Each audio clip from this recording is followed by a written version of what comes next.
My name is Femke. I am Bruno.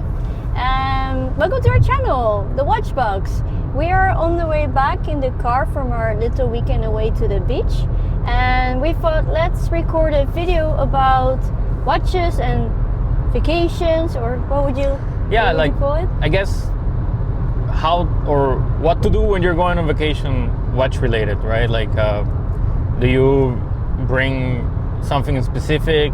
Do you just go on with your life as usual? I think we both have like different approaches to this topic. We kind of are on the same page on certain points, but we certainly have a different approach on other points. Yeah. So I thought it would be interesting just to have like a conversation on how do we both approach going on vacations with a watch, or with watches as a watch hobbyist, let's say, because we're not really like watch aficionado. Yeah, something like that. And of course also maybe listen to or read in this case in the comments what other people have to say about it. Yeah, because I guess everyone has their own unique take on this, or their own unique way of doing this. Absolutely. Like, for example, I like to bring one watch, but I know people like you always bring two watches. So we definitely agree on the main idea that would be less watches, less problems. Yeah. I think we're both on the same page. You think one is enough? Yeah. I tend to go for two. Now the question is, why do you think like one is enough? Well, because you just wear one watch, and like if I bring two, like I don't know. It's too much of a fuss, I guess. But what happens if you, for example, if something happens to that watch? And then you just have a good excuse to buy another one, I guess. You just get a Casio in the local store wherever you are in the world. Yeah, well, first of all, I don't really lose I've never really lost a watch. Mm-hmm. So I don't think that's going to happen. And if that's the case, then just buy a nice little Casio or something. No, I just find it a hassle to just like pack another watch, even though it's like really not a problem whatsoever, because you just have a watch roll or something, and you just chuck your watch in there, and it's not a big fuss. But I don't know, I just like slapping on a watch, putting it on my nightstand, and then the next day just putting it on my wrist, I guess. Nice. Yeah, for me it's not much of a fuss. I mean, I think it's because I have it very thought out, that I feel like it's part of my normal packing in the same way that people pack, I don't know, like trousers or t-shirts or socks or whatever. But I have a question for you. What? Because you brought two watches, but you only wore one. Yes. Well, the thing is that the second one for me, it's not really a watch that I meant to wear. Okay. So I bring always one watch that is according to the situation. Of course, we can talk about that later. But in this case, for example, we're going to the beach. It's not like a proper adventure, of course, but you know, like if you have ever been to the beach, sand gets everywhere. There's gonna be water. So I want to bring something that is going to endure that condition, right? Like the warm, the sun, the water. So in this case, I brought my Sin, which is my daily watch. But I always bring a second one just in case something wrong happens with the thing. Because, for example, I don't know, it's a fire crystal. Okay, sure, and very good for the scratches, but it can hit a rock, and all of a sudden I don't have a crystal anymore, or it's all cracked, and I don't want to use a cracked crystal. Wouldn't you be very sad if your Sin breaks down during vacation? I would, definitely. I mean, I'm not going to lie and say like, nah, nothing happens, but I bring it knowing that I'm okay with that happening. Like, okay. I bought a watch that has 200 meters of water resistance, it's a fire crystal, the reflective coating, all the gibberish, all the stuff that it's meant to be worn like proper tool watch type of vibes. I don't want it for my desk when I'm working.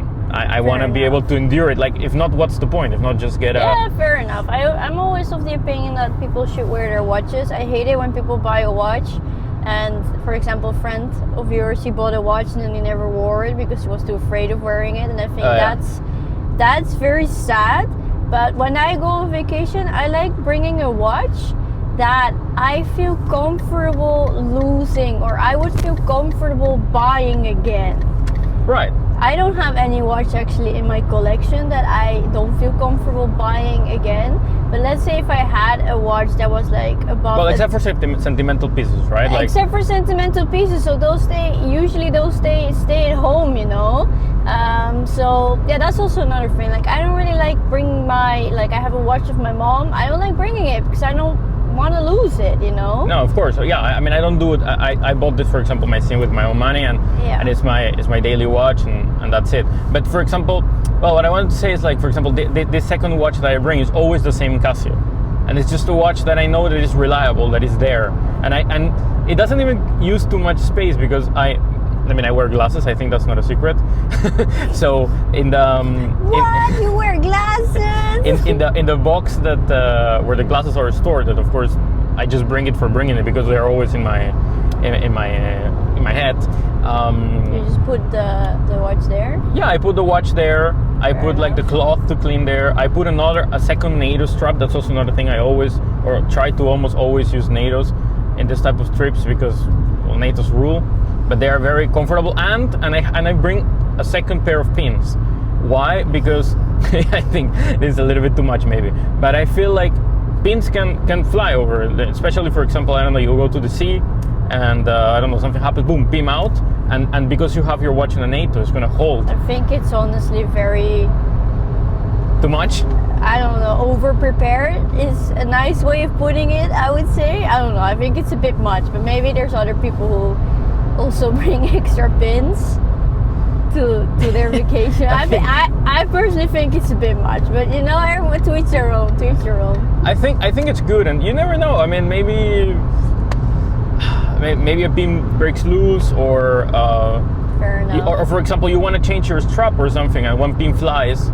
Yeah. And you only have that pair of pins, and then what do? You know, it doesn't have to be in that crazy situation. I guess you put on your second watch that you brought. Exactly. With you. Exactly. Either way, we went to the beach, and I think that's another thing. Like, I feel like you tend to just bring the same two watches.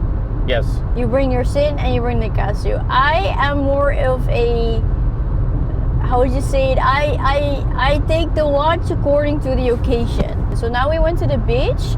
Well, the beach is sandy, you know, I don't want my nice watch to you know, I don't know, get ruined or get lost in the sand. And it's not that the watch I brought is not a nice watch, but I feel very comfortable buying it again because it's the trusty F91W. It is modded. Bruno put a very cool like little... It's like a laminated rainbow sticker on it. Yeah. I don't know. But like, even if I would lose it or it would break down or I don't know, sand gets in there and the watch is completely ruined, I can buy it again. I can buy a sticker again, and I have the watch back. So when we go to a vacation like this, I just tend to bring like mostly a cheap Casio that I have. But if we go to like another vacation, let's say it's more of a vacation, less outdoorsy, more city type, more like, I don't know, I'm expecting to go to a nicer restaurant, I tend to bring like a more dainty watch, I would say. Or maybe then, if I really know like it's gonna be that type of vacation where we're gonna go to a nice restaurant, but we're also gonna go, I don't know, exploring, I might bring two watches. I would bring my Kaki, but I have it like on the NATO that it came on. But I also have a very nice handmade leather strap. So I would bring an extra strap. Yeah, just make it a little bit more versatile. Yeah, I just said the Kaki is very flexible. I like it. I like it a lot. Yeah. So I'd probably bring the Kaki. I think that's actually a very nice one with vacations. If you just have one watch, but multiple straps, the strap can really change. Yeah.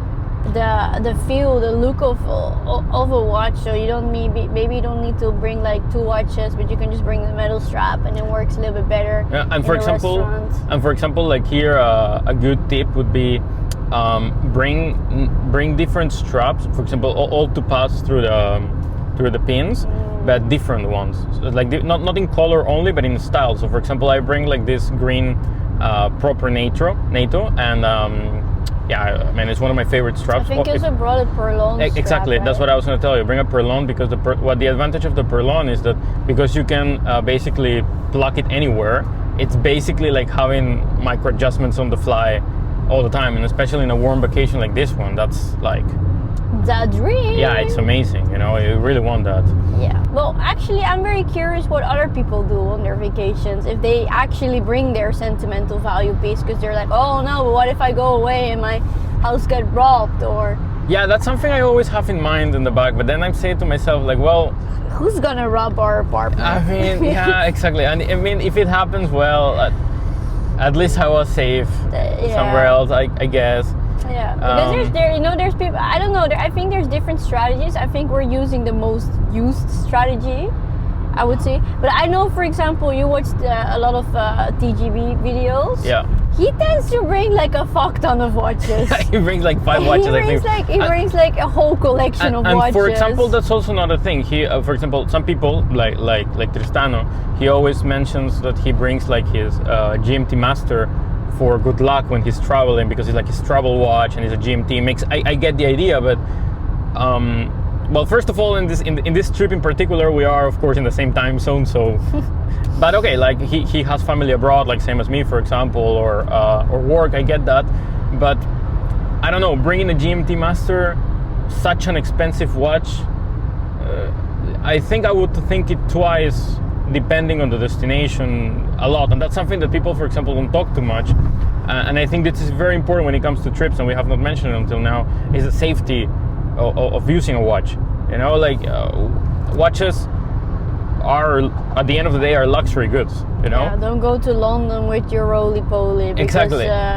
Exactly, and the same with a lot of not only to London, you know, like half of the world is a very dangerous place to be just walking and wandering around, especially if you're not a local. They flag you very quickly, you know.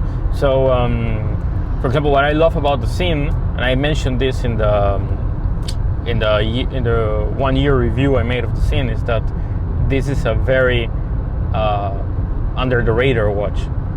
Okay, of course, it's also not as expensive as a Rolex. We all know that, but it's a very under the radar watch. So people that don't know it are not really they're not gonna target you for it. But even then, a lot of the times you can get mugged and lose your watch, even if you're wearing a very under the radar watch, because the thief is not thinking, oh, this is his watch. The thing is thinking, oh, I just want his iPhone. Just give me everything you Exactly. got. I just want his iPhone, and well, the watch is an extra, or whatever, or give me your wallet, you know, exactly. So a lot of the times, that's also something that you really, really, really need to take into consideration, and be ready that any watch that you bring on vacations might be gone. Exactly. And yeah, you can claim, well, I have insurance and blah, blah, blah, blah, blah. True. But it's not a nice experience, you know, it's not a nice experience to be a target. You can get the money back, but like you still have like that horrible experience of going on a trip and getting mugged. Yeah. And maybe in 20 years you can laugh about it, but in the moment it feels very real. Yeah, true that. So I brought my Casio. Bruno brought his trusty dusty Sin. Which watch do you bring? Or do you actually, are you like me, who just is like an occasion watch bringer, and you like kind of choose to watch according to the vacation? Or are you more like Bruno, who always just brings the same watch? Actually, brings the same 2 watches. Or maybe you're like other people that bring 5-6 watches. Yeah. Or for example, and this is just very briefly to finish, Jody from Just Do Watch, I think his name is Jody, right? Yeah. The owner of Erebus, or the co-owner of Erebus. I'm sorry if it's not your name. I don't even know why I'm apologizing. He's probably never going to watch this. But anyway, the whole point is that he, for example, I remember uploaded once a video, and he said that a lot of the times he brings like 3 watches, and a lot of the times he tries to bring watches that he's not using. That's another strategy. Exactly. So yeah. to kind of like revamp them a little bit, you know, like to give them some love. Exactly, give them some love, give them a chance, you know, and right. I think that's also a nice nice thing to do. Yeah. Yeah, but well, that was it. Bye. Bye. Bye.